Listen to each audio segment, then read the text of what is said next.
पूर्णमदः पूर्णमिदं पूर्णात् पूर्णमुदच्यते पूर्णमादाय पूर्णमेवावशिष्यते।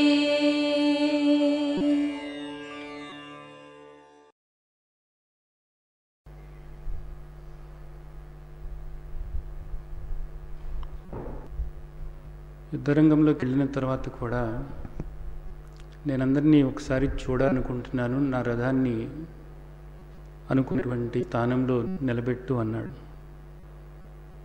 సరే, అలా నిలబెట్టిన తర్వాత పశ్చైతాన్ సమవేతం కురునితి అని చెప్పటం జరిగింది భగవంతుడు. ఆ తర్వాత వాళ్ళందరినీ చూసి వాళ్ళందరూ కూడా తన వాళ్ళు అనుకుని దుఃఖానికి గురయ్యాడు.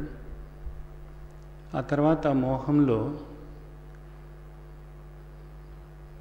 ధర్మం అధర్మంగాను, మంచి చెడుగాను, న్యాయం అన్యాయంలాగాను ఈ విధంగా అతనికి కనపడుతూ వస్తుంది. దాంతో కృష్ణుణ్ణి కూడా కలుపుకొని మనం వీళ్ళతో యుద్ధం చేయటం అన్నది ధర్మం కాదు, వీళ్ళని చంపటం మనకు శ్రేయోదాయకం కాదు, కాబట్టి యుద్ధం చేయకుండా ఉండటమే మనకు మేలు అని చెప్పి ఆ విధంగా కృష్ణుడికి కూడా ఒక రకంగా బోధ చేసుకుంటూ వచ్చినట్లయింది. తన అభిప్రాయాలని కృష్ణుడి మీద కూడా రుద్దుతూ వచ్చాడు. మధ్యలో ఒక్కసారి మాత్రం కృష్ణుడు తన స్నేహధర్మంతో, ఎందుకు ఈ సమయంలో నువ్వు ఈ విధంగా ప్రవర్తిస్తున్నావు, ఎందుకు ఇంతగా నీవు మోహంలో కూరుకుపోయి ఈ ఊగిసలాటతో ఉన్నావు, ఇది సరైనటువంటిది కాదు కదా, ఇది పెద్దలు మెచ్చుకునేటటువంటిది కాదు, వాళ్ళు నడిచినటువంటి నడక అంతకన్నాను కాదు, ఈ విధంగా నిర్ణయాలు చేయటం నీకు సుఖము శాంతి కూడా కలిగించవు,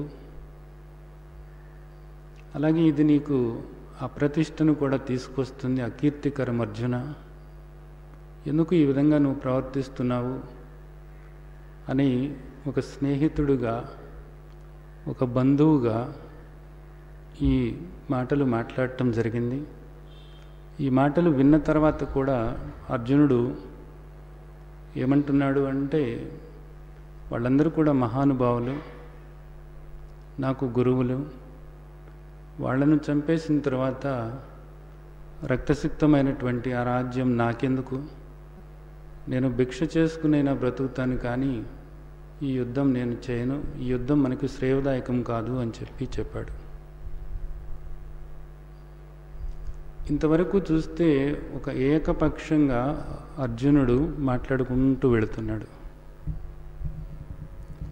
కృష్ణుడిని కూడా కలుపుకొని మనకు మంచిది కాదు, మనకు మంచిది కాదు, ఇది మనకు శ్రేయోదాయకం కాదు, ఇది మనకు ధర్మం కాదు అని. ఇప్పుడు ఇక్కడి నుంచి 6వ శ్లోకము సాంఖ్యయోగము 6వ శ్లోకం దగ్గర నుంచి ఒక మార్పు మనకు కనపడుతుంది. ఇక్కడ నిజానికి ఇంతటి మహత్తరమైనటువంటి భగవద్గీత బోధకు కారణమైనటువంటి మలుపు ఇక్కడ తిరగబోతుంది. సాంఖ్యయోగం 2వ అధ్యాయంలో 6వ శ్లోకం, నచైతద్విద్మః కతరన్నో గరీయో యద్వా జయేమ యదివానో జయేయుః యనేవ హత్వా జిజీవిషామః తే అవస్థితాః ప్రముఖే ధార్తరాష్ట్రాః. ఇక్కడ అర్జునుడు 3 ప్రశ్నలు అడుగుతున్నాడు. ఇప్పటివరకు తన ధోరణిలో తను మాట్లాడుకుంటూ వెళ్ళిపోయాడు. సారథ్యం వహిస్తున్నటువంటి కృష్ణుడు కూర్చుని వింటూ ఉన్నాడు, అంతే. ఇప్పుడు మొట్టమొదటిసారిగా అర్జునుడు ఇక్కడ 3 ప్రశ్నలు అడుగుతున్నాడు.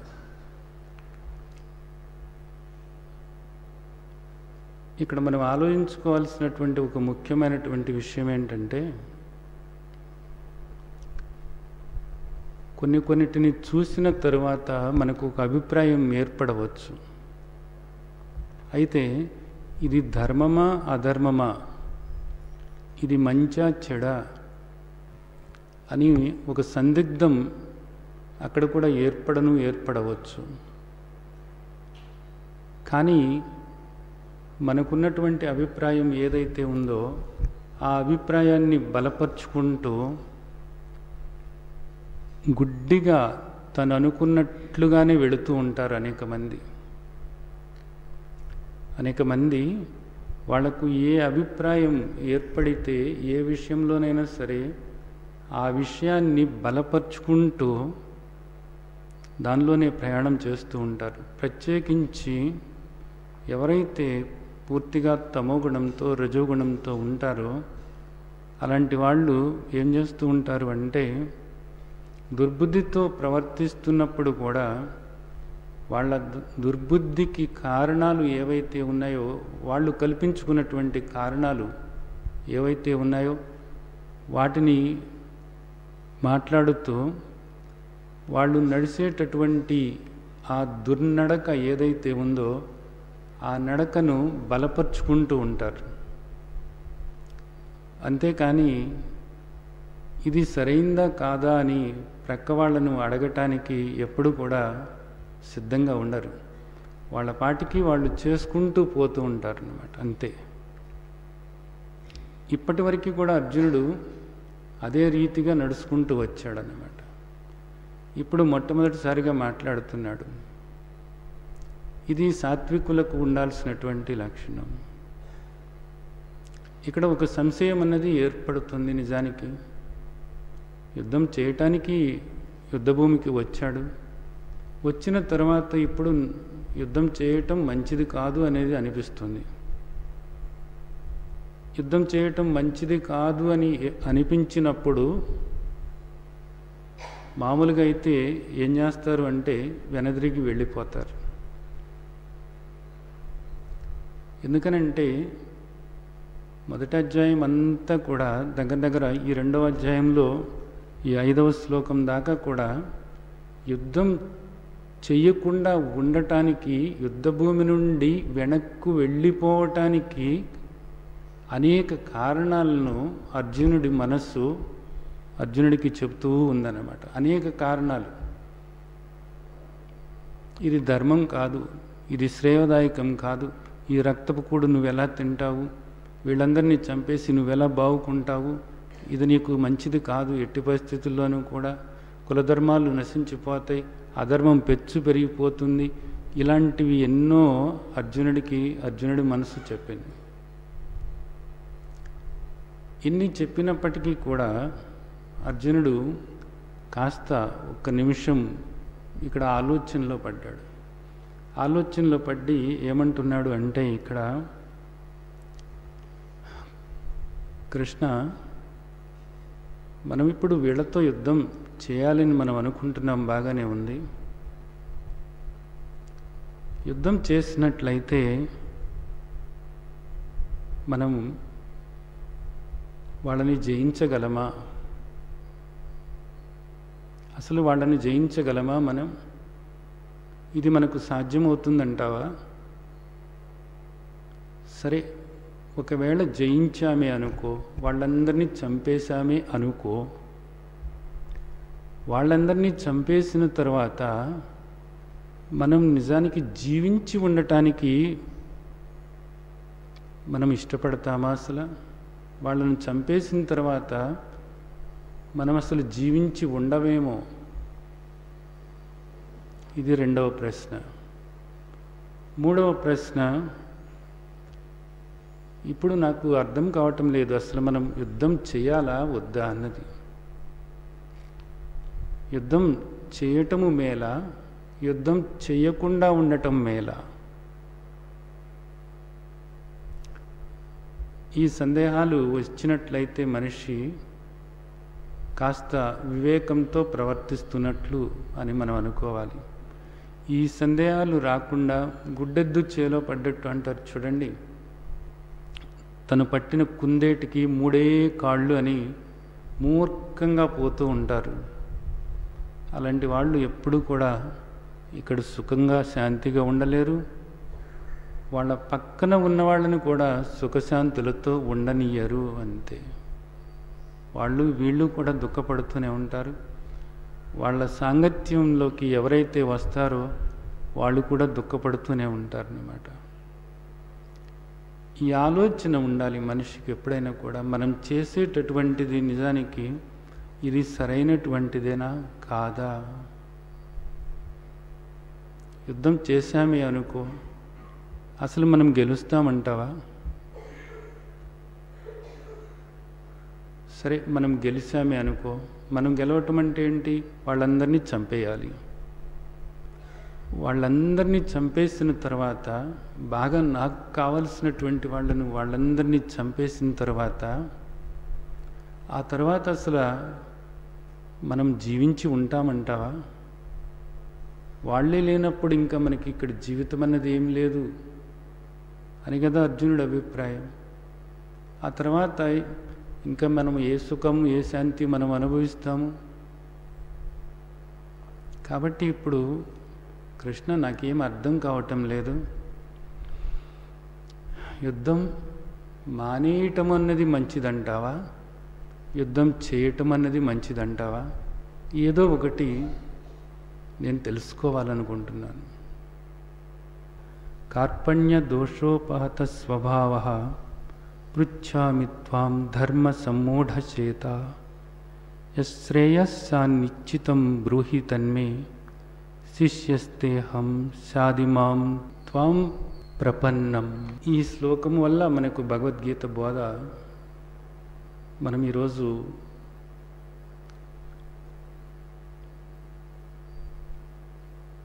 అవగాహన చేసుకోవటానికి, ఆచరించడానికి కారణమైంది కేవలం ఈ శ్లోకం మాత్రమే.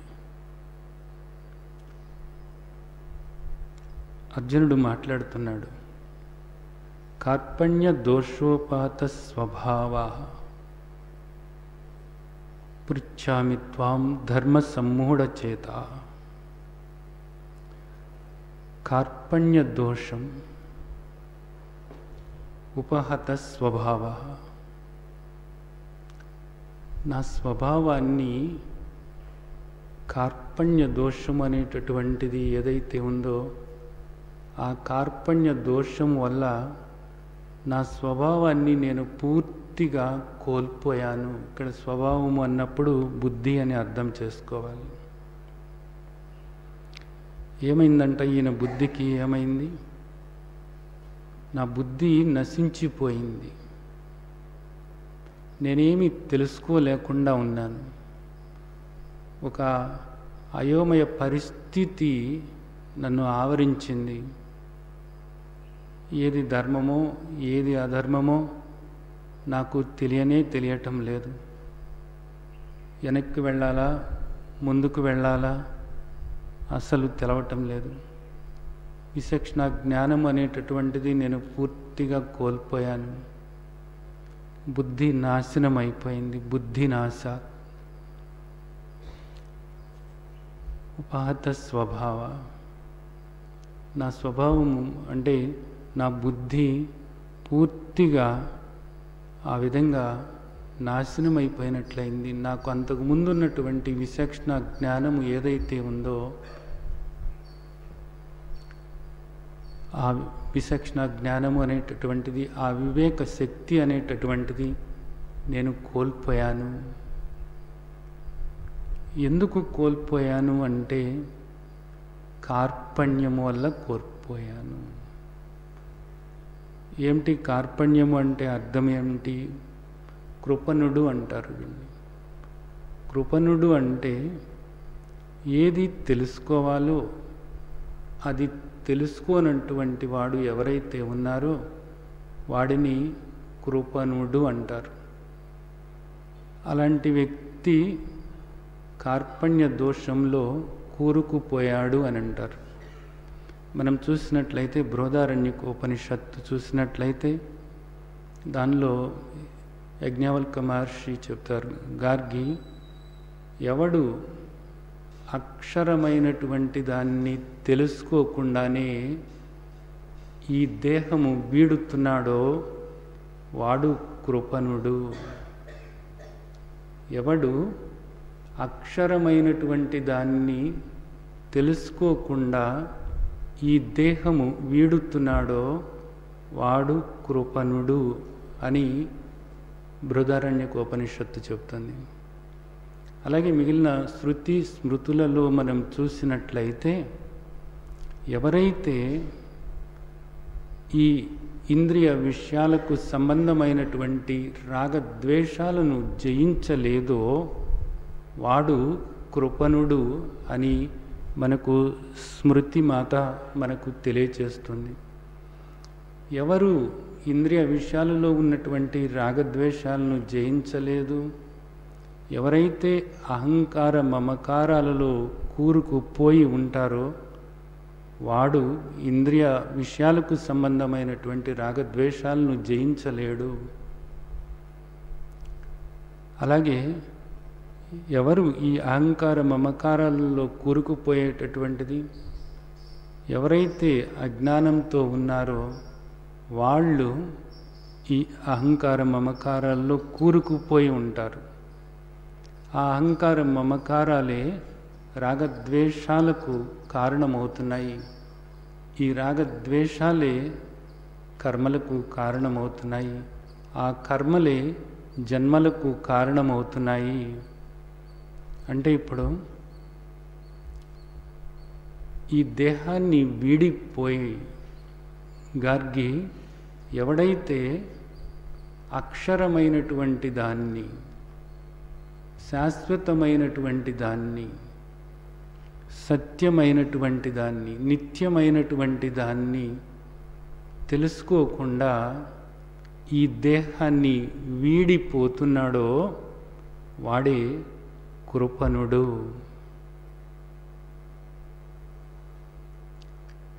ఇక్కడ ఇప్పుడు మనం ఒకటి ఆలోచించుకోవాలి. అందరి ఇళ్లల్లోనూ కూడా ఏదో ఒక సందర్భంలో మరణం అన్నది చూస్తూనే ఉంటాం. మన పెద్దవాళ్ళు చనిపోవటం అన్నది మనం చూస్తూనే ఉన్నాం. ఆ సమయంలో అక్కడ దేహం అలా పడి ఉంటుంది. అక్కడ మనుషులు ఏం మాట్లాడుకుంటూ ఉంటారు? ఆయన వెళ్ళిపోయాడు రా. పిల్లలు తాత తాత అని ఏడుస్తూ ఉంటే అక్కడ ఉన్న పెద్దవాళ్ళు చెప్తారు, దగ్గర తీసుకుని పిల్లల్ని, తాత వెళ్ళిపోయాడు రా, ఈ దేహాన్ని వీడి తాత వెళ్ళిపోయాడు.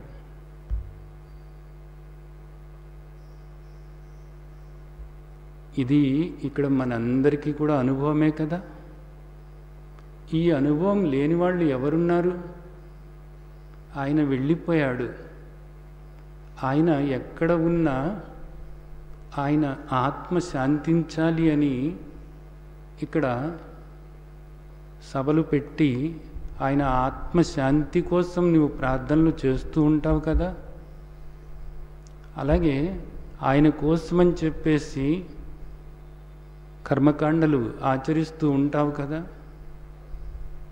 కానీ ఇక్కడ మనకు ఉపనిషత్తు ఏం చెబుతుంది అంటే ఆ వ్యక్తి కృపణుడు. కృపణుడు అన్న మాటకు ఒక అర్థం ఏమిటి అంటే ఈ ప్రపంచంలో మనం ఎవరి గురించైనా సరే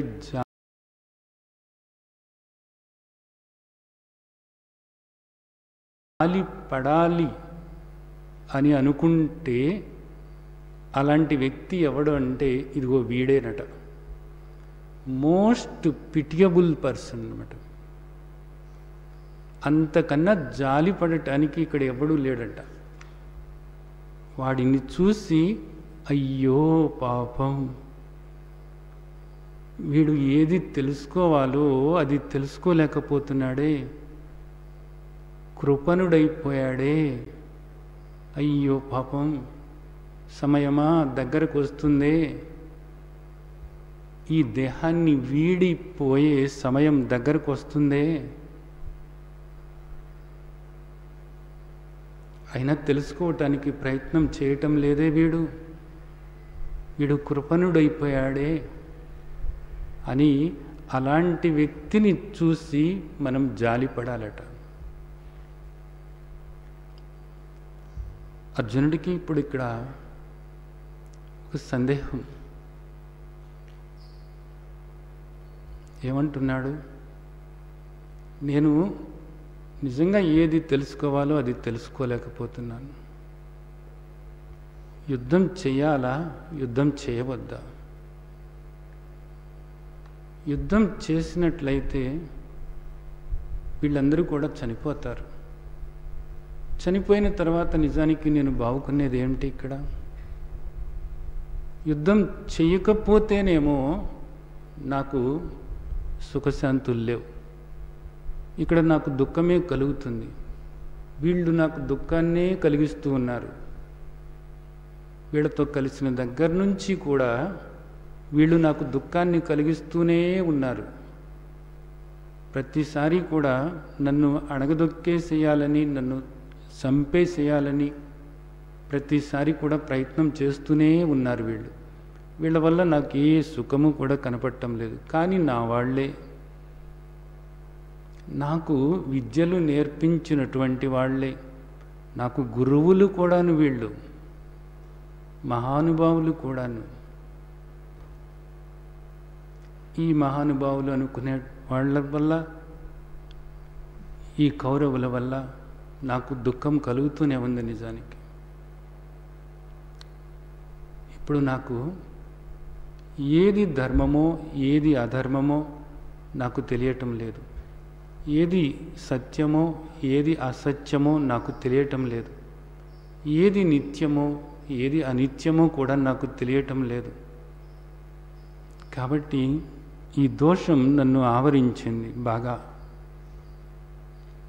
కార్పణ్య దోషోపహత స్వభావ పూర్తిగా కమ్మేసింది నన్ను. కమ్మేసేయటం వల్ల ఏమవుతుంది? ధర్మ సమ్మూఢ చేత, ధర్మ విచక్షణ నేను కోల్పోయాను, పూర్తిగా కోల్పోయాను. ఏం చేయాలో తెలవటం లేదు. ఈ పరిస్థితిలో నేనేం చేయాలి? ఏది మంచిది? పృచ్ఛామి త్వాం, నీవు నాకు చెప్పవా? మొదటిసారిగా అడుగుతున్నాడు. పృచ్ఛామి త్వాం యశ్రేయసా నిశ్చితం బ్రూహి తన్మే. కృష్ణ, అడిగాను అని చెప్పేసి ఏదో ఒకటి చెప్పవద్దు. నేనిప్పుడు యుద్ధం చేయను అని అంటున్నాను. యుద్ధం చేయకపోవటమే నాకు ఇష్టము అని నువ్వు అనుకుని, పర్వాలేదులే అర్జున, యుద్ధం మానేద్దాంలే, వెనక్కు వెళ్ళిపోదాంలే అని నాకు ఇష్టమని నువ్వు అలాంటి మాటలు చెప్పవద్దు. నాకు శ్రేయోదాయకమైనటువంటిది ఏదైతే ఉందో దాన్ని చెప్పు. యశ్రేయస్సా నిశ్చితం, నిశ్చయంగా నాకు శ్రేయస్కరమైనటువంటిది ఏదో దాన్నే చెప్పు. ఇక్కడ రెండు విషయాలు ఉంటాయి. ఒకటి శ్రేయస్సు, రెండు ప్రేయస్సు. ప్రేయస్సు అంటే మనకు ఇష్టమైనవి, శ్రేయస్సు అంటే మనకు ఇష్టమైనవి కాదు. మనకు అవి కష్టం అవ్వవచ్చు, మనకు ఇష్టం లేకపోవచ్చు. ఆ పనులు మనకు ఇష్టం లేకపోవచ్చు, వాటి పట్ల మనకు ప్రేమ లేకపోవచ్చు. కానీ అవి మనకు శ్రేయస్కరము, అవి మనకు శ్రేయస్కరం అన్నమాట. ఇప్పుడు కృష్ణ, నాకు కష్టమైనా సరే, నాకు బాధ కలుగుతున్నా సరే, నాకు శ్రేయస్కరమైనది ఏదో చెప్పు. నాకు ఇష్టం లేదు అని నువ్వు అనుకోవద్దు. నాకు ఇష్టం లేకపోయినా సరే నువ్వు చెప్పు. అది నాకు కష్టం కలుగుతుంది, నాకు బాధ కలుగుతుంది అని అయినా కానీ నాకు శ్రేయస్కరమైనది నువ్వు చెప్పు. నాకు బాధ కలిగించినా పర్వాలేదు, నువ్వు చెప్పేటటువంటిది నాకు బాధ కలిగించినా పర్వాలేదు, నాకు శ్రేయస్కరమైనటువంటిదే చెప్పు. బ్రూహి తన్మే. కృష్ణ, శిష్యస్తేహం షాదిమాం త్వం ప్రపన్నం. మొట్టమొదటిసారిగా నిన్ను వేడుకుంటున్నాను,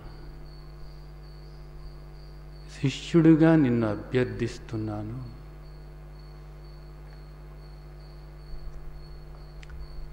ఇక్కడి నుంచి మార్పు మొదలైంది. శిష్యుడిగా నిన్ను నేను అర్థిస్తున్నాను అంటున్నాడు. ఇప్పటి వరకు కూడా తను రధికుడు. మరి కృష్ణుడెవరు? ఇప్పటి వరకు కూడా అర్జునుడికి స్నేహితుడు, బంధువు, పైపెచ్చు ఇప్పుడు ఆ రథానికి సారథి. అలాంటి సారథి ఇప్పుడు ఏమవుతున్నాడు? గురువు అవుతున్నాడు. రధికుడు ఏమవుతున్నాడు? శిష్యుడు అవుతున్నాడు. ఒక మార్పు జరుగుతుంది ఇక్కడ, ఒక మహత్తరమైనటువంటి మార్పు ఇది. శిష్యస్తేహం షాదిమాం త్వం ప్రపన్నం. షాదిమాం త్వం ప్రపన్నం. ఎంత అద్భుతమైనటువంటి శ్లోకమో చూడండి. కార్పణ్య దోషోపహత స్వభావ పృచ్ఛామి త్వం ధర్మ సమ్మూఢచేత యశ్రేయస్స నిశ్చితం బ్రూహి తన్మే శిష్యస్తేహం షాదిమాం త్వం ప్రపన్నం. ప్రపన్నం అంటే నేను శరణు వేడుతున్నాను, నేను పూర్తిగా శరణాగతుడనయ్యాను. ఇంకా నాకు ఏ మార్గము కూడా లేనే లేదు కృష్ణ. ఇప్పుడు నాకు నీవు స్నేహితుడవు కాదు, నా బంధువుగాను కాదు, నాకు గురువుగా నాకు సమాధానం చెప్పు. నాకు శ్రేయోదాయకమైనటువంటిది ఏదైతే ఉందో దాని గురించి నాకు చెప్పు అని మనకు ఈ శ్లోకం అద్భుతమైనటువంటిది మనకు తెలియజేస్తుంది. ఇక్కడ ఇప్పుడు ఏమైంది? ఇంతవరకు మనం చూసినట్లయితే అర్జునుడికి ఒక రోగము ఉంది అనేటటువంటిది అర్థమైంది. భవరోగం అది. ఆ భవరోగం ఏమిటది? రాగము, శోకము, మోహము. ఆ మోహం వల్ల ధర్మ సమ్మూఢ చేత ఏమైంది? తనకి ఏది ధర్మమో ఏది అధర్మమో తెలియటం లేదు. పూర్తిగా కూడా ధర్మ విచక్షణ పూర్తిగా కోల్పోయాడు. కోల్పోయి ఆ బాధ నుండి, ఆ శోకం నుండి బయటపడాలి అని అనుకుంటున్నాడు. ఆ శోకం నుండి బయటపడాలి అని అనుకున్నప్పుడు ఇప్పుడు తనకు ఒక గురువు కావాల్సి వచ్చాడు.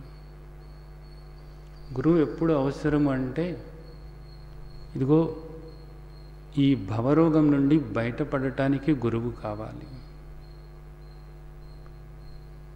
శిష్యుడు అంటే ఎవరు నిజానికి శిష్యుడు? శిక్షణకు ఎవరైతే సిద్ధంగా ఉంటారో వాళ్ళే శిష్యుడు అనబడుతున్నాడు.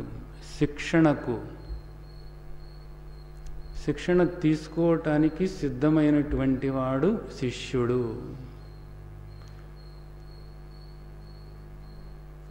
ఇప్పుడు శిష్యుడు అనేటటువంటి వాడు ఒకడు వస్తేనే గురువు అనేటటువంటి వాడు అక్కడ కనపడతాడు.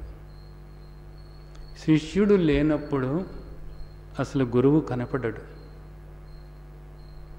యథార్థమైనటువంటి గురువుకి అక్కడ ఏ విధమైనటువంటి బాహ్యమైనటువంటి చిహ్నాలు కూడా ఉండవన్నమాట. శిష్యుడు ఉంటే గురువు అనబడతాడు, లేనప్పుడు గురువు కాదు, అందరిలాగానే తన పాటికి తన జ్ఞానంతో జ్ఞానదృష్టితో అలా ఉంటూ ఉంటాడంతే. అంతేకాని నేను గురువుని అని ఏ గురువు చెప్పుకోడు కదా. గురువు నిజానికి వెలుగులోకి రావాలి అంటే, గురువు గురించి లోకానికి తెలియాలి అంటే శిష్యుడు కావాలి. అది కేవలము శిష్యుడి ద్వారా జరుగుతుంది తప్ప మరే విధంగానూ జరగదు. గురువు తనకున్నటువంటి జ్ఞానాన్ని కేవలము శిష్యుడికి, ఎవరు శిష్యుడు? శిక్షణకు సిద్ధమై ఎవరైతే ఉన్నారో, ఎవరైతే బోధ శ్రద్ధతో శ్రవణం చేసి, శ్రవణం చేసిన దాన్ని మననం చేసి ఎవరైతే ఆచరణలోకి తీసుకోవటానికి సిద్ధమవుతారో వాళ్ళు శిష్యులు అనబడతారు. కేవలము అలాంటి వాళ్ళు మాత్రమే శిష్యులు అనబడతారు.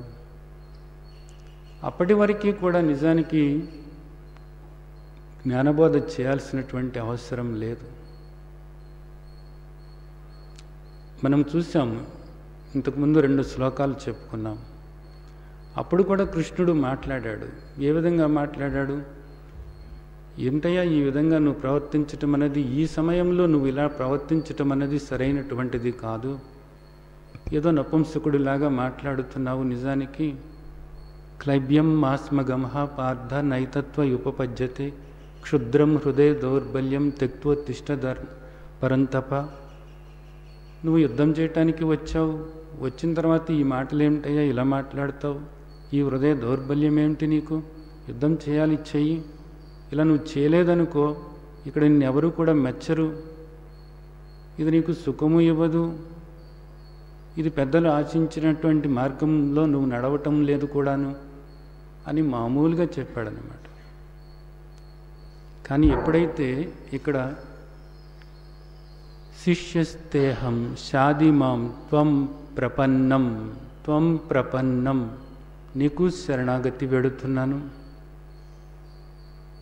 ఇప్పటి నుంచి ఇక నేను కృష్ణ అనను.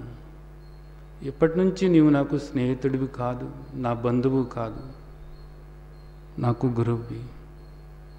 నా సర్వస్వము కూడా ఇప్పుడు నీ ముందు ఉంచుతున్నాను. సర్వస్వ శరణాగతి. ఇంకా నా సందేహాలు, సంశయాలు ఇవన్నీ కూడా తీర్చవలసింది కూడా నీవే. ఇంకా నా పాటికి ఇంకా నేను నడవనికంతే. నీవేదైతే చెప్తావో ఆ విధంగానే నా నడక ఉంటుంది. ఇప్పుడు నిజానికి యథార్థమైనటువంటి సారథ్యం మొదలైంది. సారథ్యం మొదలవబోతుంది, యథార్థమైనటువంటి సారథ్యం మొదలవబోతుంది. ఈ శ్లోకం దగ్గర నుంచే చూడండి ఎంత మహత్తరమైనటువంటి విషయమో. ఇప్పుడు ఇక్కడ మనం కొంచెం ఆలోచించుకుందాం.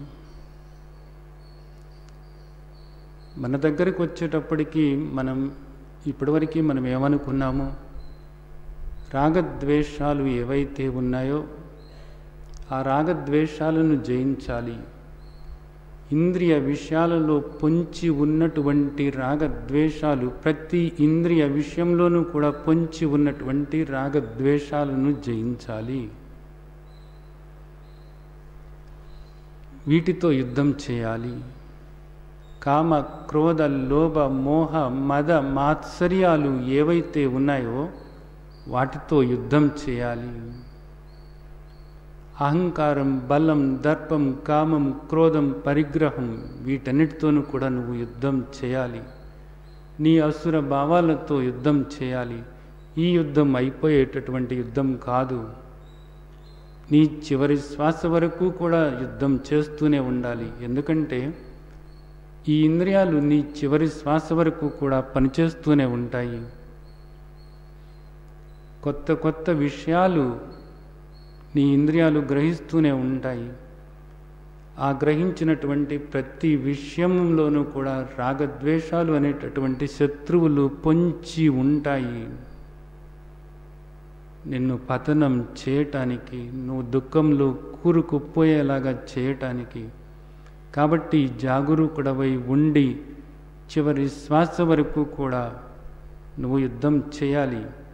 కురుక్షేత్రం అంటే ఏదో కాదు, కర్మ జరుగుతున్నటువంటి ఈ క్షేత్రం, ఈ శరీరమే కురుక్షేత్రము. కాబట్టి ఈ కురుక్షేత్రంలోకి నువ్వు వచ్చావు.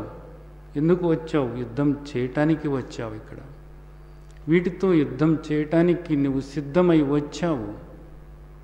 సిద్ధమై వచ్చి ఇప్పటి వరకు కూడా నీవు నిజానికి ఏమంటున్నావు? యుద్ధం చేయటం అనేది నాకు శ్రేయోదాయకం కాదు అంటున్నావు. ఈ శత్రువులను నేను చంపను అంటున్నావు. ఈ శత్రువులకు నిజానికి కారణం ఎవరు? అహంకార మమకారాలు. ఈ అహంకార మమకారాలకు కారణం ఏమిటి? అజ్ఞానం. ఏమిటి అజ్ఞానము అంటే?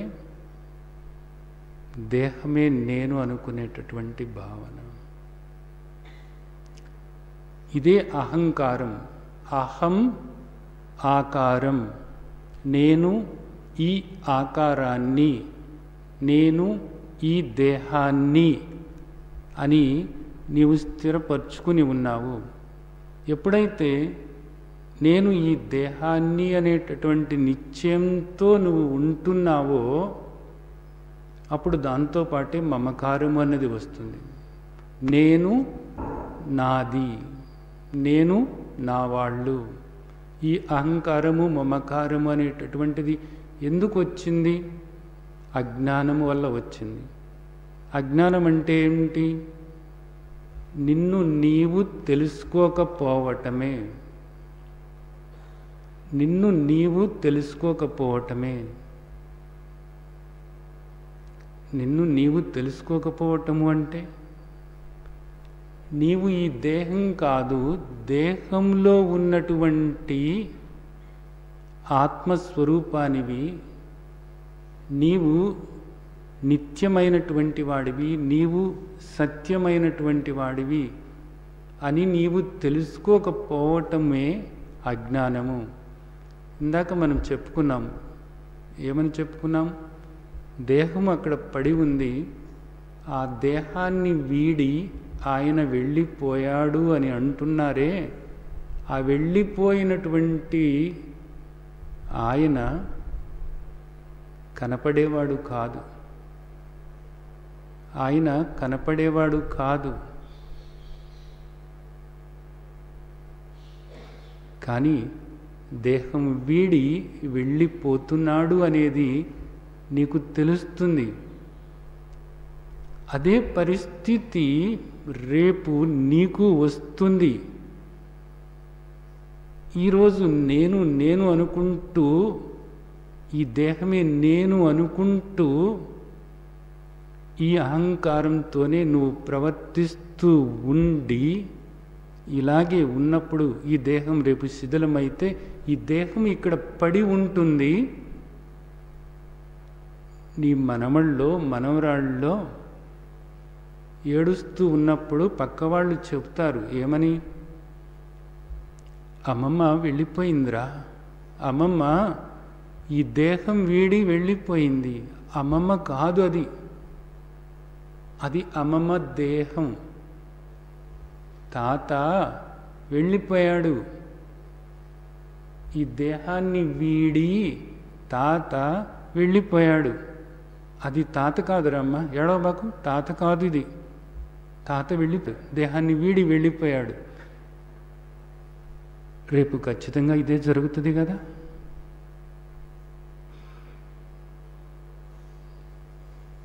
మరి దేహమే అనుకుంటూ నువ్వు ఇక్కడ నిన్ను నీవు తెలవకుండా అక్షరమైనటువంటి, క్షరం కానటువంటి, నాశనం కానటువంటి, శాశ్వతమైనటువంటి, నిత్యమైనటువంటి, సత్యమైనటువంటి నిన్ను నీవు తెలుసుకోకుండా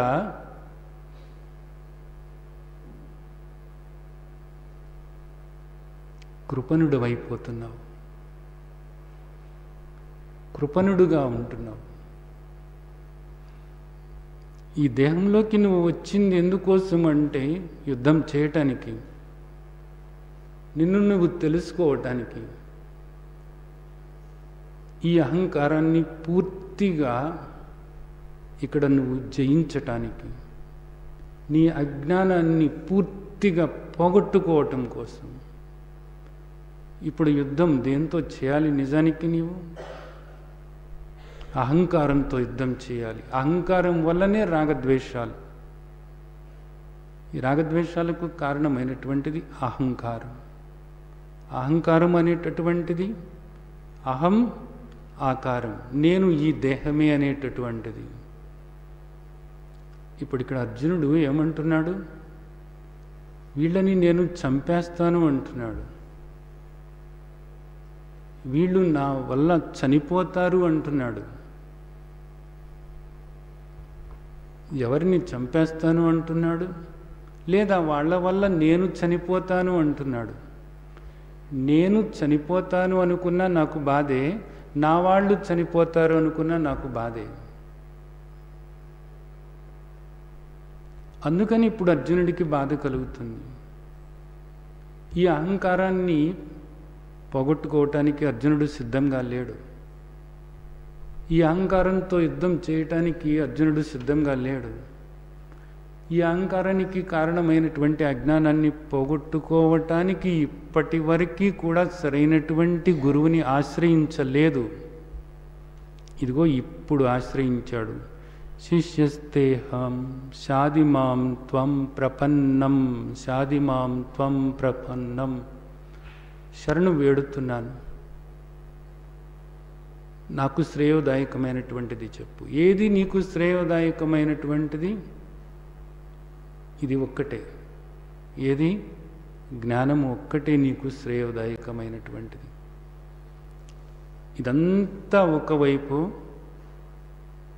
జ్ఞానము ఒక్కటే ఒకవైపు. కేవలము జ్ఞానం. ఇక్కడ గురువు అనేటప్పటికీ ఇప్పుడు ఇక్కడ చూడండి, అంతకుముందు మనం శ్లోకంలో చూసినప్పుడు గురున హత్వా హి మహానుభావాన్. అర్జునుడి జీవితంలోకి ఎందరో వచ్చారు, ఎన్నో విషయాలు చెప్పారు, ఎన్నో విషయాలు చెప్పారు అర్జునుడికి. ఎందరో గురువులు కూడా ఉన్నారు అర్జునుడికి. కానీ ఆ గురువులు చెప్పినటువంటి దానివల్ల, ఆ మహానుభావులు చెప్పినటువంటి దానివల్ల అర్జునుడికి దుఃఖం అన్నది పోలేదు, ధర్మ సంకటము అనేటటువంటిది పోలేదు.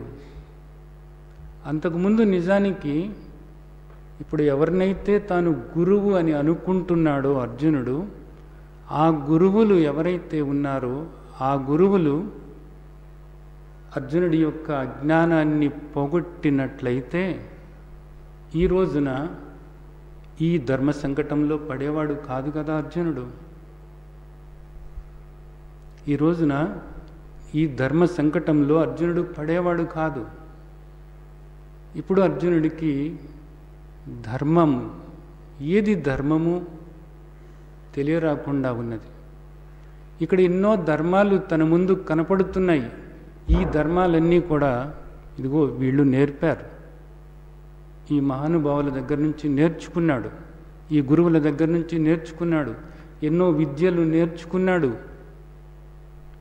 మంత్రాలు కూడా తీసుకున్నాడు. కానీ దుఃఖమన్నది పోలేదు, అర్జునుడికి దుఃఖమన్నది పోలేదు. ఇప్పుడు ధర్మ సమ్మూఢ చేత ధర్మ సంకటం ఏర్పడింది. ఏది ధర్మము? ఇక్కడ వీళ్ళని నేను చంపాలా వద్దా? చంపటం అనేటటువంటిది క్షత్రియ ధర్మం. క్షత్రియ ధర్మం అన్నది ఒకటి ఉంది. ముందుకు అడుగేద్దాము అంటే ఎదురుగా కనపడుతున్నది ఎవరు? గురువులు కనపడుతున్నారు, మహానుభావులు కనపడుతున్నారు. ఆ మహానుభావుల్ని, మహాత్ముల్ని చంపటం అనేటటువంటిది పాపం, గురువుల్ని చంపటం అనేటటువంటిది పాపం. అక్కడ శిష్య ధర్మం అన్నది అడ్డొస్తుంది.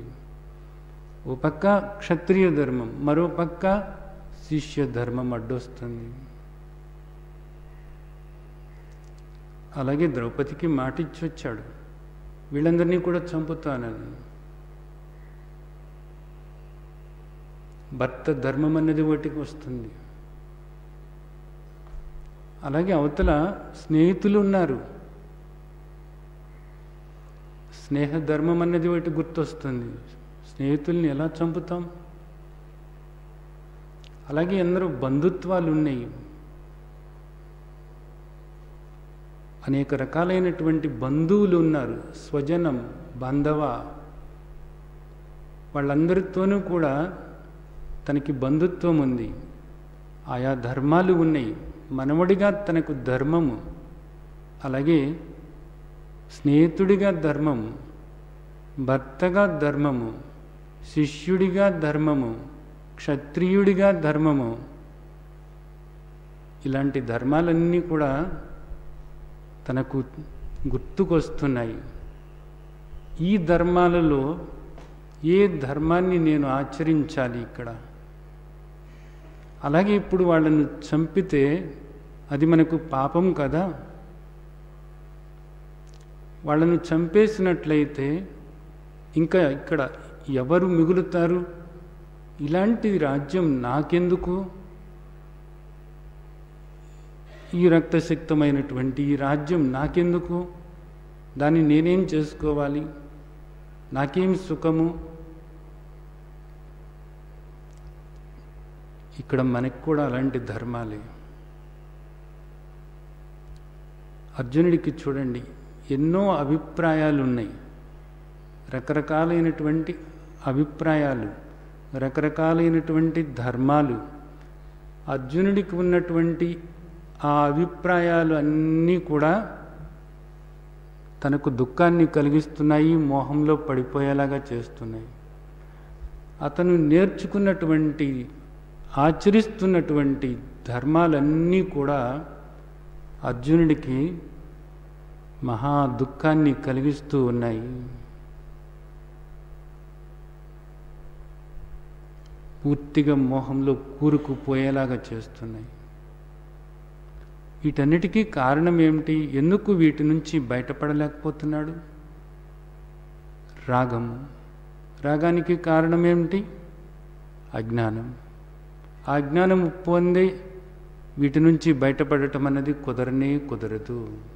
ఇక్కడ ధర్మ సమ్మూఢ చేత భగవద్గీత చివరికి వెళ్ళేటప్పటికీ బోధ ఏం చెప్తుంది? సర్వధర్మాన్ పరిత్యజ మామేకం శరణం వజ అహం త్వా సర్వ పాపేభ్యో మోక్షయిష్యామి మా శుచః. అక్కడికి తీసుకెళ్తుంది భగవద్గీత మనల్ని. ఇక్కడ కూరుకుపోయి ఉన్నాడు ఇన్ని ధర్మాల్లో. ఇవన్నీ ఎలా వదలాలి? వదలకపోతే నాకు దుఃఖం కలుగుతుంది, వీటితో నేను యుద్ధం చేయాలి. ఇప్పుడు ఇవన్నీ కూడా నాకు అహంకార మమకారాల వల్ల ఏర్పడ్డాయివే.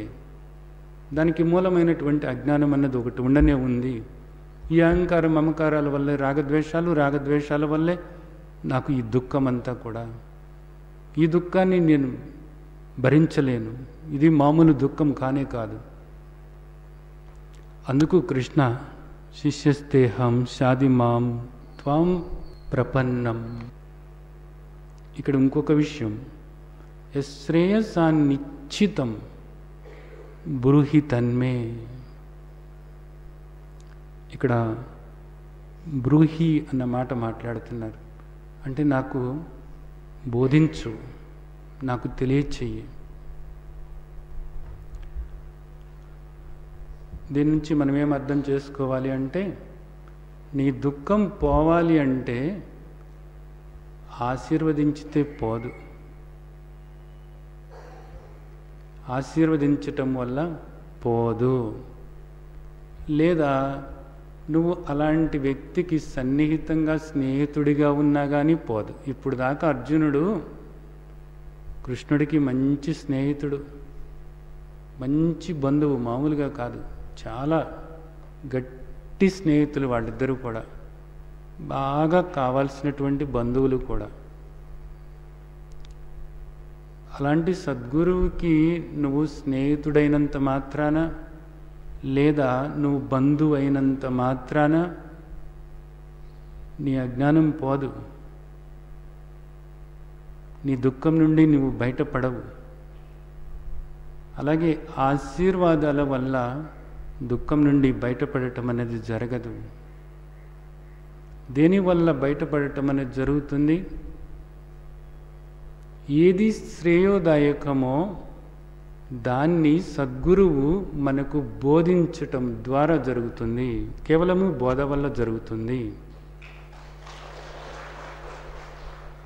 కేవలము బోధ వల్ల జరుగుతుంది. ఇంకొక విషయం కూడా ఇక్కడ మనం అర్థం చేసుకోవాలి. బ్రూహి అన్న మాట దగ్గర అనేక మంది ఈ రోజున మంత్రాలు తీసుకుంటూ ఉంటారు.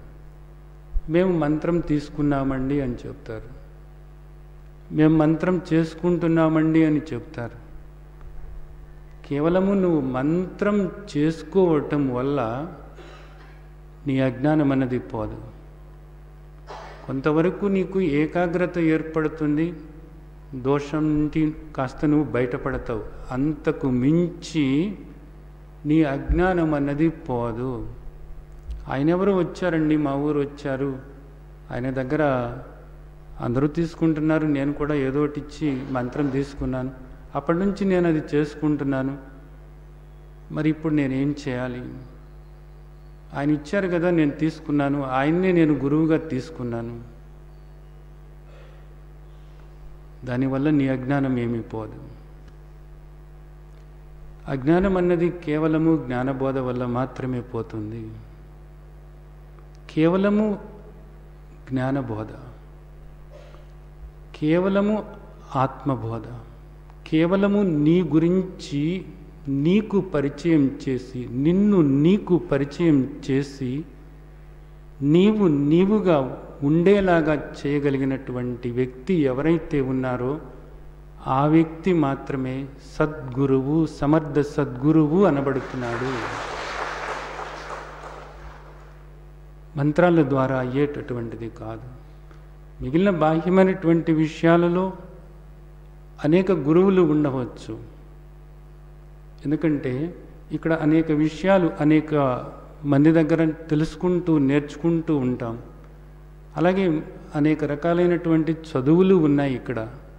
ఆ చదువులన్నీ కూడా అనేక మంది గురువుల దగ్గర, ఉపాధ్యాయుల దగ్గర తెలుసుకుంటూ నేర్చుకుంటూ ఉంటాం. కానీ వాటి వల్ల కూడా అజ్ఞానం అనేటటువంటిది పోదు. అజ్ఞానం వల్ల కలుగుతున్నటువంటి రాగద్వేషాలు ఏవైతే ఉన్నాయో, ఆ దుఃఖం ఏదైతే ఉందో ఆ దుఃఖం అన్నది పోనే పోదు. గుర్తుంచుకోవాల్సినటువంటి విషయం. అలాగే అనేక మంది ఈ రోజున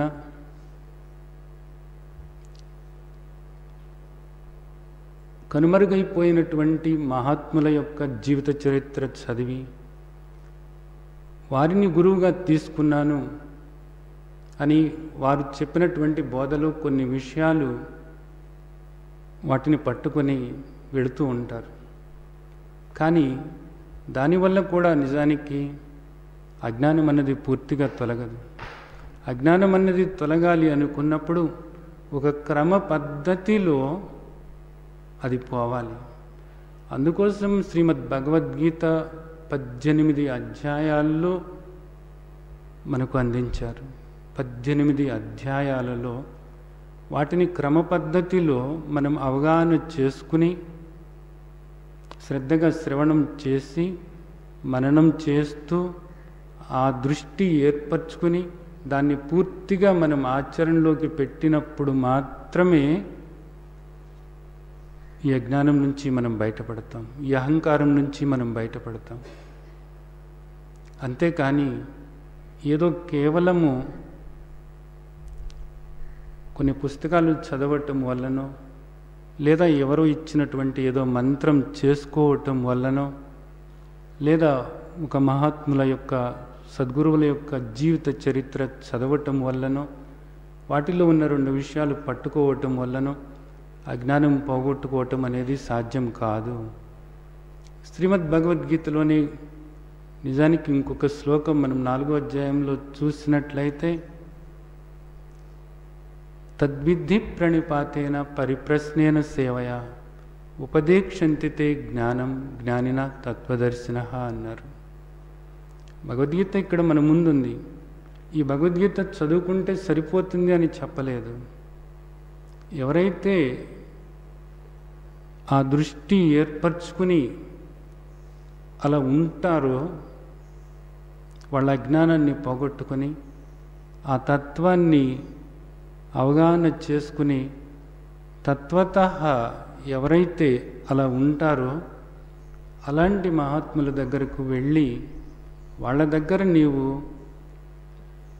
జ్ఞాన బోధ శ్రవణం చేసి దాన్ని నువ్వు మననం చేసి పరిప్రశ్న అడిగి అప్పుడు నీ అజ్ఞానాన్ని పోగొట్టుకోవాలి అనేటటువంటిది మనకు 4వ అధ్యాయంలో కూడా భగవద్గీతలో చెప్తున్నారు. అంటే ఇక్కడ మనం గట్టిగా చెప్పుకోవాల్సింది, ముఖ్యంగా గుర్తుంచుకోవాల్సింది ఏంటంటే బ్రూహి తన్మే. అలా ఆ బోధ ఏదైతే ఉందో, జ్ఞానబోధ ఏదైతే ఉందో ఆ సద్గురువు నీకు చెప్పాలి అని అనుకున్నప్పుడు శిష్యస్తే హం షాది మాం త్వం ప్రపన్నం. నీవు నీకున్నటువంటి ఆలోచనలు, నీకున్నటువంటి అభిప్రాయాలు, నీవు ఏర్పరచుకున్నటువంటి వాసనలు, నీ అలవాట్లు, ఇవన్నీ కూడా నువ్వు పూర్తిగా వదిలిపెట్టాలి. ఆధ్యాత్మికంగా ఇప్పటివరకు కూడా నీకు కొన్ని ఆలోచనలు ఉండవచ్చు, కొన్ని అభిప్రాయాలు ఉండవచ్చు, కొన్ని సాధనలు నువ్వు చేస్తూ ఉండవచ్చు, కొన్ని జపాలు నువ్వు చేస్తూ ఉండవచ్చు, కొన్ని ధ్యానాలు నువ్వు చేస్తూ ఉండవచ్చు. కానీ అవన్నీ కూడా పూర్తిగా వదిలిపెట్టి నీవు ఖాళీ అయితేనే సద్గురువు అందించేటటువంటి ఆ జ్ఞానామృతం నీలో, నీ కణకణంలోనూ ఇంకిపోవటానికి కుదురుతుంది. లేనప్పుడు నీ అభిప్రాయాలు నువ్వు అలాగే ఉంచుకుంటాను అన్నప్పుడు ఆ జ్ఞానబోధ కూడా నీకు ఏ విధంగానూ కూడా ఉపయోగపడదు. శిష్యుడు అన్నప్పుడు శిక్షణకు నువ్వు సిద్ధం అవ్వాలి అంతే. శిక్షణలో మొట్టమొదటిది నీకున్నటువంటివి పూర్తిగా వదిలిపెట్టాలంతే. అది నువ్వు ఎంత గొప్పగా అనుకున్నప్పటికీ కూడా దేవుడి పేరుతో నువ్వు ఏదేదో చేసుకుంటూ ఉండవచ్చు ఇప్పుడు దాకా కూడా, అదంతా నీకు గొప్పగా కనపడుతూ ఉండవచ్చు కూడా. అలాగే ధ్యానం పేరుతో నువ్వు రకరకాలైనటువంటి ప్రక్రియలు నువ్వు ఆచరిస్తూ ఉండవచ్చు, దానిలో నీకేదో స్థితి కలుగుతుంది అని నువ్వు అనుకుంటూ ఉండవచ్చు, కానీ నువ్వు అది వదిలిపెట్టాల్సిందే. ఆధ్యాత్మికత పేరుతో నువ్వు రకరకాలైనటువంటి క్రియాకలాపాలు చేస్తూ ఉండవచ్చు, కానీ అవన్నీ కూడా నువ్వు వదిలిపెట్టాల్సిందే. ఒక్కసారి నీవు సద్గురువు చెంతకు వచ్చిన తర్వాత ప్రపన్నం, ఆ విధంగా నువ్వు శరణాగతి వేడి నాకు కావలసినటువంటిది శ్రేయోదాయకమైనటువంటిది నాకు తెలియచెయ్యి అని నువ్వు ప్రార్థించినప్పుడు, నువ్వు పూర్తిగా ఖాళీ అయ్యి పూర్తిగా నువ్వు వదిలిపెట్టుకున్నప్పుడు ఆ గురువుకి ఒక ప్రణాళిక ఉంటుంది. ఆ ప్రణాళిక ప్రకారంగా నిన్ను తీసుకువెళ్తాడు. ఆ బాధ్యత ఆ గురువు స్వీకరించుతాడంతే. ఆ బాధ్యత గురువు స్వీకరించాలి అనుకున్నప్పుడు నువ్వు ఖాళీ అవ్వాలి, పూర్తిగా ఖాళీ అవ్వాలి. తర్వాత ఈ విధంగా శరణాగతుడైన తర్వాత అప్పుడు అర్జునుడు తన బాధను మరొకసారి గురువుతో చెప్పుకుంటున్నాడు. ఇప్పుడు ఇంకా కృష్ణుడు కాదు, స్నేహితుడు కాదు, బావగారు కాదు, బంధువు కాదు, ఏది కాదు, తన గురువు గారితో చెప్పుకుంటున్నాడు అన్నమాట. నహి ప్రపశ్యామి మమ అపానుద్యాత్ యత్ శోకముచ్చోషణం ఇంద్రియాణం అవాప్య భూమౌ అసపత్నవృద్ధం రాజ్యం సురాణమపి సాధిపత్యం. నిజానికి ఇక్కడ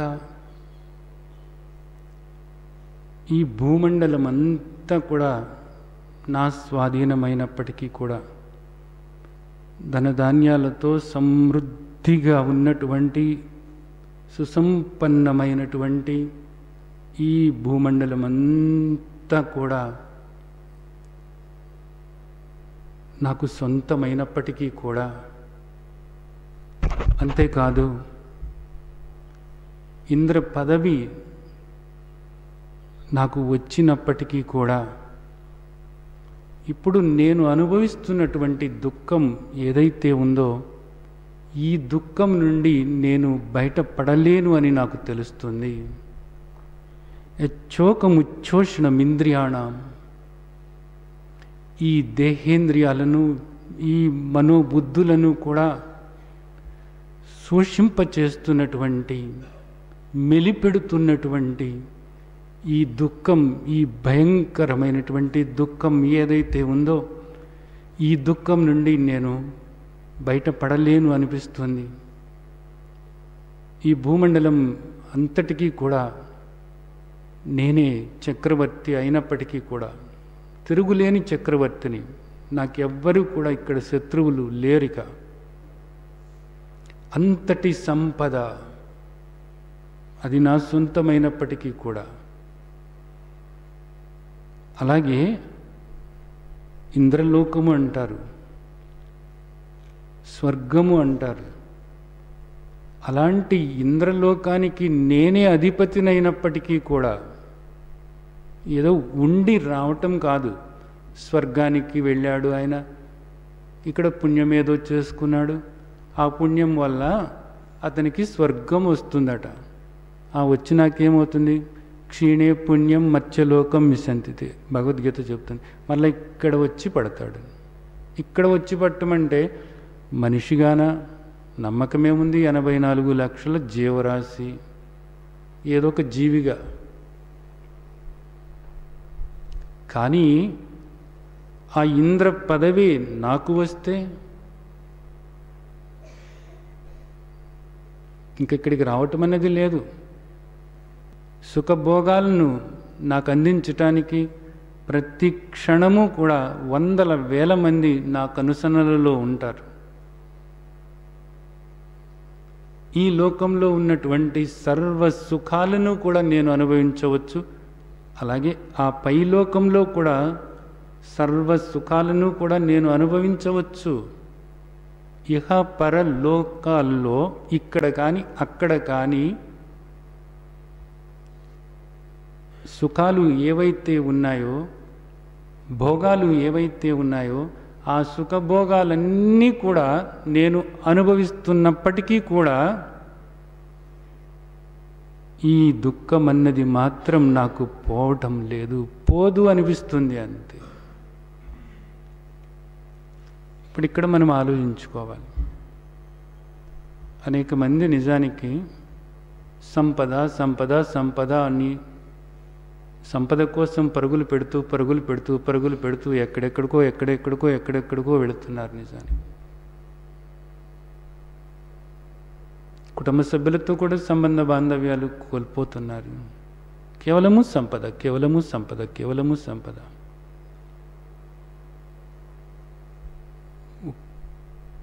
ఏ ఒక్కరైనా వీళ్ళల్లో సుఖంగా శాంతిగా ఉంటున్నారా? ఏ ఒక్కరైనా? కోట్లు కోట్లు కోట్లు కోట్లు లెక్క పెట్టడానికి వీల్లేనంత డబ్బు, అంత సంపద, అన్ని ఆస్తులు, అన్ని ఆభరణాలు అంత సంపాదించుకున్న వాళ్ళు నిజంగా శాంతిగా ఉంటున్నారా? ఇక్కడో అలజడి, ఆందోళన, ఏదో భయం, ఏదో అశాంతి, ఏదో అసంతృప్తి, ఎందుకో అసహనం, ఎందుకో చిరాకు, ఎందుకో కోపం వస్తుంది. దాంతోపాటు ఒక పరుగు పరుగు పరుగు పందెం. ఆ పరుగులో ఈర్ష్య, అసూయ, ద్వేషము, కోపము, కపటము, శత్రుత్వము, ఇతరుల గురించి వాళ్ళని ఎలా పతనం చేయాలని, ఎలా అణగదొక్కాలని ఆలోచిస్తూ ఉండటం. అహంకారం, బలం, దర్పం, కామం, క్రోధం, అపరిగ్రహం, పోగేసుకోవటం. అర్జునుడు అంటున్నాడు ఏమని? ఈ భూమండలం అంతా కూడా నాకు స్వంతమైనప్పటికీ కూడా, అలాగే ఏకంగా ఆ స్వర్గలోకానికి నేను అధిపతినైనప్పటికీ కూడా, గురుదేవ నాకు అర్థమవుతుంది నా దుఃఖం మాత్రం పోదు అని. నా దుఃఖం మాత్రం పోదు. నాకు కావలసింది ఈ దుఃఖం నుంచి నేను బయటపడటం. ఇవేవి కూడా నా దుఃఖాన్ని పోగొట్టలేవు అంతే. ఆలోచించుకోవాల్సినటువంటి విషయం ఇది.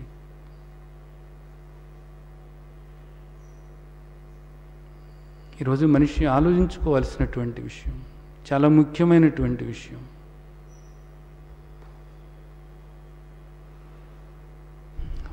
ముందు ఈ దుఃఖం పోగొట్టుకోవటానికి ముందు ప్రయత్నం చేయాలి.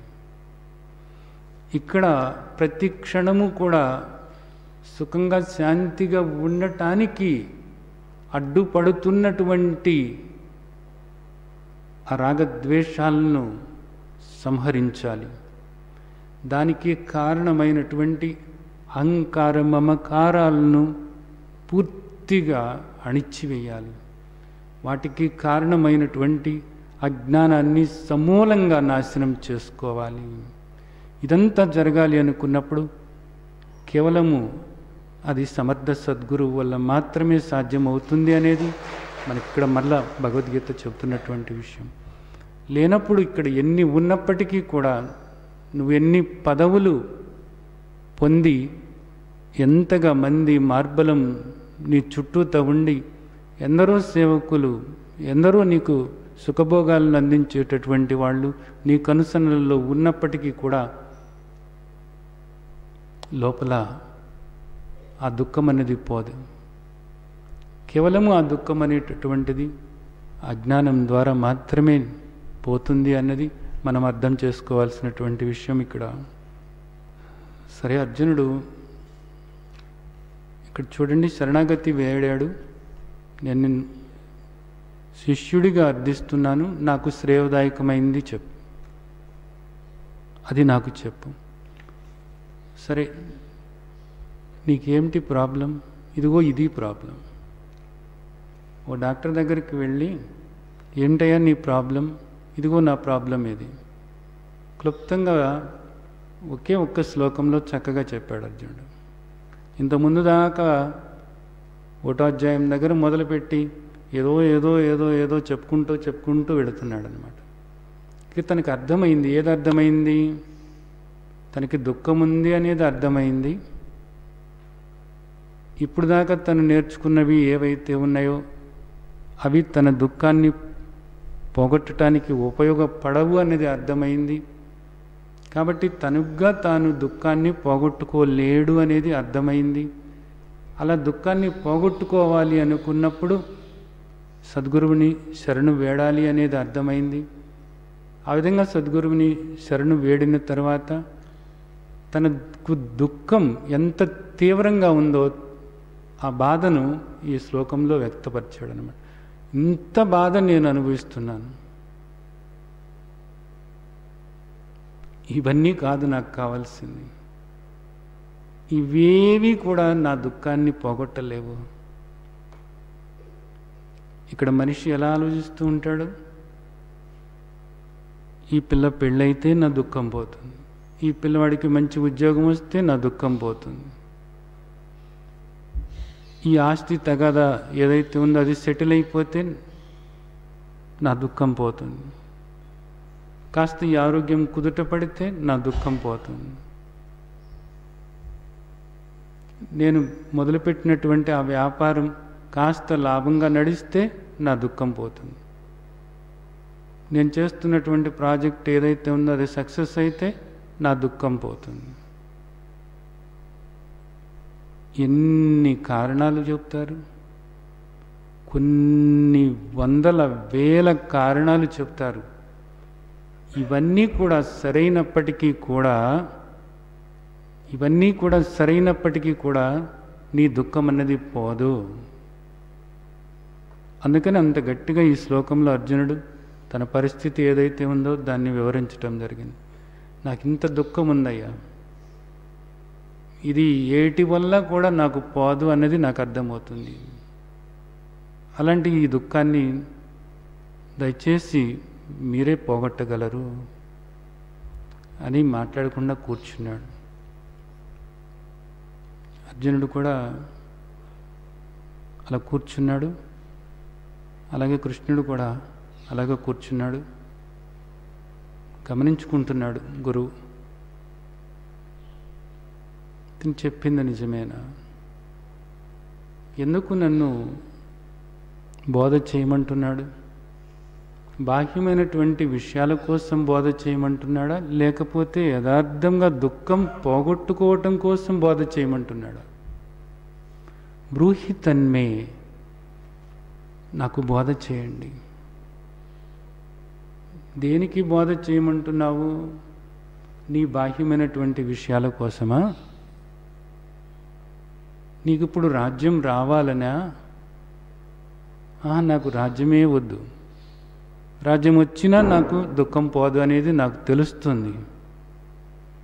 పని ఆ తర్వాత స్వర్గలోకానికి వెళదామనా? కాదు, అది కాదు. ఇప్పుడు ఇక్కడ చూడండి, ఎందుకు సద్గురువుని బోధ చేయమనేది? సద్గురువు బోధ మనకి ఎందుకు? పిల్లల పెళ్ళిళ్ళు అవటం కోసమా? పిల్లల చదువుల కోసమా? మీ ఆరోగ్యాల కోసమా? మీ అవసరాలు తీరటం కోసమా? మీ అప్పులు రుణమాఫీలో కొట్టుకుపోవటం కోసమా? ఎందుకు మీకు?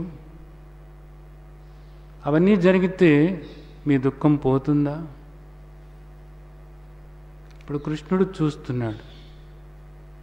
ఇక్కడ ఈ శ్లోకం గనక చెప్పకపోయినట్లయితే, ఏది ఈ భూమండలం అంతా కూడా నాకు వశమైనప్పటికీ కూడా, స్వర్గలోక ఆధిపత్యం నాకు వచ్చినప్పటికీ కూడా నా దుఃఖం పోదు, అవేవి కాదు నాకు కావాల్సింది నా దుఃఖం పోవటము అనేటటువంటి శ్లోకం గనక అర్జునుడు ఇక్కడ చెప్పకపోతే, శిష్యస్తేహం షాదిమాం త్వం ప్రపన్నం అని అన్నప్పటికీ కూడా గురువు బోధ చేసేవాడా? అనుమానమే ఇక్కడ. ఖచ్చితంగా ఇదిగో ఇది నా రోగము, ఈ దుఃఖాన్ని పోగొట్టుకోవటానికి నాకు మీ బోధ కావాలి, ఈ స్పష్టత ఉండాలి. ఇది ఆధ్యాత్మికత అంటే. ఈ స్పష్టత లేనప్పుడు బోధ వింటున్నప్పటికీ కూడా మనస్సు పరిపరి విధాలుగా పోతూ ఉంటుంది. బోధతో ఇక్కడ అన్ని విషయాలను ముడిపెట్టుకుంటూ పోతూ ఉంటారు. ఆ ప్రారంధం వల్ల కొన్ని జరుగుతాయి, కొన్ని జరగవు. అంతే. జరగనప్పుడు ఏమనిపిస్తుంది నీకు? బోధ వింటున్నప్పటికీ కూడా మా విషయాలు అలాగే ఉన్నాయి, నీ విషయాలు అలాగే ఉంటాయి. అది నీ ప్రారంధం. నీ ప్రారంధం తీరినప్పుడు వాటి నుంచి, ఆ దుఃఖం నుంచి నువ్వు బయటపడతావేమో తాత్కాలికంగా. కానీ ఒక శాశ్వతమైనటువంటి దుఃఖం, అది కాకపోతే ఇంకోటి నీకు వస్తూనే ఉంటాయి. నీ చివరి శ్వాస వరకు కూడా అనేక రీతుల, అనేక విషయాల్లో నీకు దుఃఖాన్ని కలిగించేటటువంటి శత్రువులు పొంచి ఉన్నారు. కాబట్టి దుఃఖం వస్తూనే ఉంటుంది. అంతే.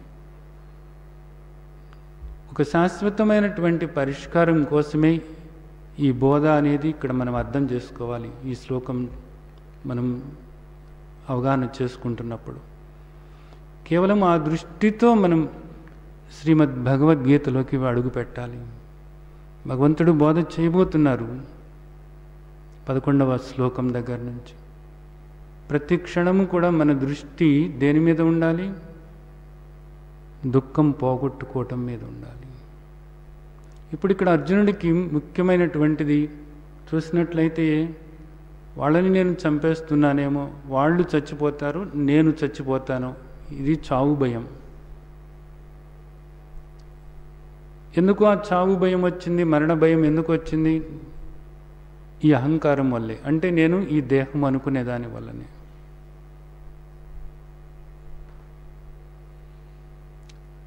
అంటే కార్పణ్య దోషం అన్నమాట. ఏది తెలుసుకోవాలో అది తెలుసుకోలేదు. అందుకని అర్జునుడు ఏమంటున్నాడు, నా వాళ్ళు చనిపోతారేమో, నేను చనిపోతానేమో అంటున్నాడు. దానికి తగ్గట్లుగా ఇప్పుడు బోధ మొదలవబోతుంది. గమనిస్తూ ఉన్నాడు.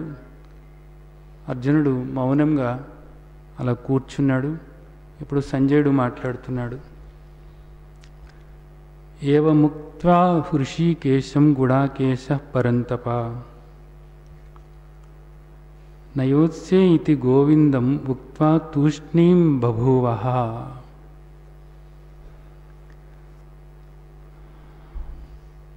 ఈ విధంగా పరంతపుడైనటువంటి గుడాకేశుడు ఋషికేశుడికి చెప్పాడట.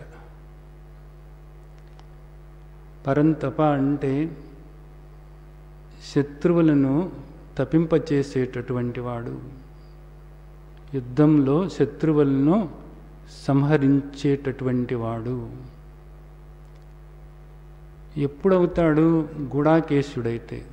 గుడాక అంటే నిద్ర, గుడాకేశ అంటే నిద్రను జయించినవాడు. నిద్రను జయించటం అంటే ఏమిటి? ఇప్పుడు దాకా కూడా నిద్రలో ఉన్నాడు అన్నమాట. పూర్తి అజ్ఞానంలో ఉన్నాడు, పూర్తి అవివేకంతో మాట్లాడుతూ వచ్చాడు. ఇప్పుడు దాకా తన ఇష్టం వచ్చినట్లుగా తను ఏర్పరచుకున్నటువంటి తన భావాలకు తగ్గట్లుగా మాట్లాడుకుంటూ వచ్చాడు. ఇప్పుడు కళ్ళు తెరిచి నేను ఏర్పరచుకున్నటువంటి నా భావాలు, నా ఆలోచనలు, నా పద్ధతులు ఇవన్నీ కూడా నాకు ఉపయోగపడటం లేదు. అనేకం ఏర్పరచుకుని ఉంటాం కదా ఇక్కడ మనం కూడాను. రకరకాల పూజలు, నోములు, వ్రతాలు, దీక్షలు, యజ్ఞాలు, యాగాలు, క్రతువులు, ధ్యానాలు, యోగాలు, రకరకాల క్రియాలు అన్నీ చేస్తూ ఉంటాం కదా. వాటిన్నిటి వల్ల ఏం ఉపయోగము లేదు అని ఇప్పుడు తెలుసుకున్నాడు. నిద్ర నుంచి బయటపడ్డాడు. ఈ దుఃఖం నుంచి నేను బయటపడాలి అనుకుంటున్నాడు. అందుకని ఏమంటున్నారు? గుడాకేశ, నిద్ర నుంచి బయటపడ్డాడు. నిద్ర నుంచి బయటపడితే శత్రువుల్ని జయించగలుగుతాడు. ఇక శరణు వేడాడు కదా. అందుట్లో ఎవరిని శరణు వేడాడు? ఋషికేశుడిని శరణు వేడాడు. ఋషికేశ అంటే ఋషికములు అంటే ఇంద్రియాలు. ఈ ఇంద్రియాలు, ఈ దేహంలో ఉన్నటువంటి ఇంద్రియాలు, ఎక్కడ ఇంద్రియాలు? ఎక్కడో బయట లేవు ఇంద్రియాలు. ఋషికము అంటే ఇంద్రియాలు. ఎక్కడున్న ఇంద్రియాలు? పంచ జ్ఞానేంద్రియాలు, పంచ కర్మేంద్రియాలు, అంతరింద్రియమైనటువంటి మనస్సు, ఇవన్నీ ఇక్కడే ఉన్నాయి. ఇవన్నీ కూడా ఇక్కడే ఉన్నాయి. వీటికి చైతన్యాన్ని ఇస్తూ ఉన్నటువంటిది ఎవరు? ఆ పరమాత్మే, ఆ సద్గురువే, ఆ భగవంతుడే. ఆయనే అంతర్యామి. ఋషికేశుడు అంటే అంతర్యామి. ఇక్కడ ఉండి నీ హృదయంలోనే, ఇక్కడ ఉండి నీ ఇంద్రియాల్లో ఉన్నటువంటి, నీ ఇంద్రియాలకు ఆ చైతన్యాన్ని ఇస్తున్నటువంటి, నీ ఇంద్రియాలు పనిచేసేలాగా చేస్తున్నటువంటి ఆ చైతన్య స్వరూపుడైనటువంటి ఆ భగవంతుడు ఋషికేశుడు అనబడుతున్నాడు. ఆయనే ఇప్పుడు ఈ రథానికి సారథి.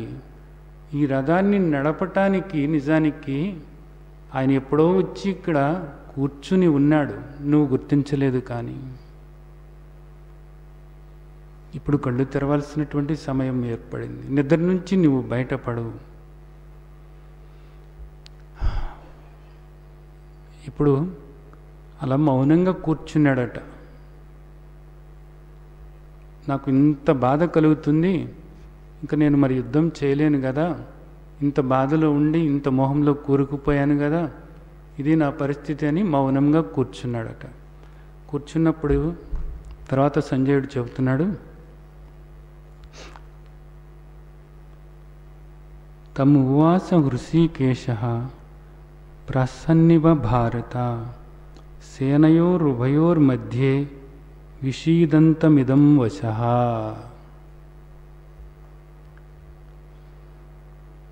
ఇలా విషాదంతో పూర్తి పూర్తిగా దుఃఖంలో కూరుకుపోయి ఆశ్రు నయనాలతో అలాగా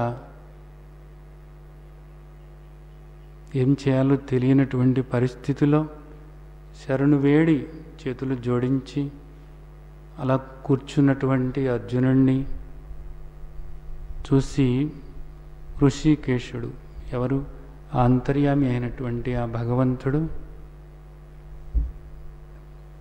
ప్రహసన్నివ భారత, చిన్నగా నవ్వుతూ ఈ విధంగా మాట్లాడుతున్నాడట. చిన్నగా నవ్వుతూ. ఎందుకు ఈయనకి నవ్వు వచ్చింది? ఎందుకు నవ్వు వచ్చింది అంటే, ఎందుకు సంతోషం కలిగింది? గురువుకి ఎప్పుడు సంతోషం కలుగుతుంది? గురువుకి ఎప్పుడు సంతోషం కలుగుతుంది అంటే, శిక్షణ పొందటానికి శిష్యుడు సిద్ధమైనప్పుడు. గురువుకి ఎప్పుడు సంతోషం కలుగుతుంది అంటే, తనకున్నటువంటి భవరోగాన్ని గుర్తించి ఆ భవరోగాన్ని పోగొట్టుకోవాలి అని తపన శిష్యుడు పడుతున్నప్పుడు, ఆ తపనతో ఉన్నటువంటి శిష్యుడిని చూసినప్పుడు గురువుకి సంతోషం కలుగుతుంది. ఆ తపనతో శ్రద్ధగా శ్రవణం చేసి, బోధ శ్రవణం చేసి దాన్ని మననం చేసి పరిప్రశ్న అడుగుతున్నప్పుడు గురువుకి సంతోషం కలుగుతుంది. దాన్ని ప్రతి క్షణము కూడా ఆచరణలోకి పెట్టుకుంటూ నిరంతరం కూడా అదే ప్రయత్నంతో ఉన్నటువంటి శిష్యుడిని చూసినప్పుడు గురువుకి సంతోషం కలుగుతుంది. ఆ జ్ఞానబోధ యొక్క ఫలాలు ఏవైతే ఉన్నాయో ఆ ఫలాలు శిష్యుడు అనుభవిస్తూ ఉన్నప్పుడు, అలాంటి శిష్యుడిని చూసినప్పుడు గురువుకి సంతోషం కలుగుతుంది. ఇప్పుడు ఇక్కడ గురువుకి సంతోషం కలుగుతుంది. ఎందుకు కలుగుతుంది? నాకు ఈ కోరికలు ఏవీ లేవయ్యా, ఇవేవి కూడా నా దుఃఖాన్ని పోగొట్టలేవు అనేది నాకు అర్థమైంది. అసలు నా దుఃఖానికి వేరే కారణం ఏదో ఉందని నాకు అర్థమైంది. అది ఏదో మీరు నాకు తెలియచేసి అది ఎలా పోగొట్టుకోవాలో నాకు మీరు బోధ చేయాలి అని ఖచ్చితంగా తన రోగం పోగొట్టుకోవటానికి కావలసిన బోధ కోరుకుంటున్నటువంటి శిష్యుణ్ణి చూసి గురువుకి సంతోషం కలుగుతుంది. అందుకని ఆ శిష్యుణ్ణి చూసి ప్రసన్న వదనుడై ఇదిగో ఈ విధంగా మాట్లాడుతున్నాడట. ఏ విధంగా మాట్లాడుతున్నాడో, ఏం మాట్లాడారో వచ్చే వారం చూద్దాం.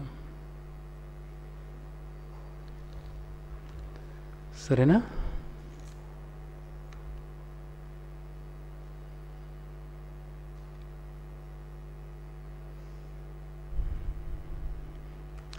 ఏమైనా సందేహాలు ఉంటే తర్వాత మళ్ళీ కూర్చుందాం.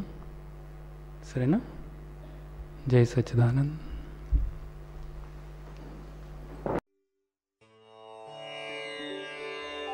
లోకా సమస్తా సుఖినో భవంతు.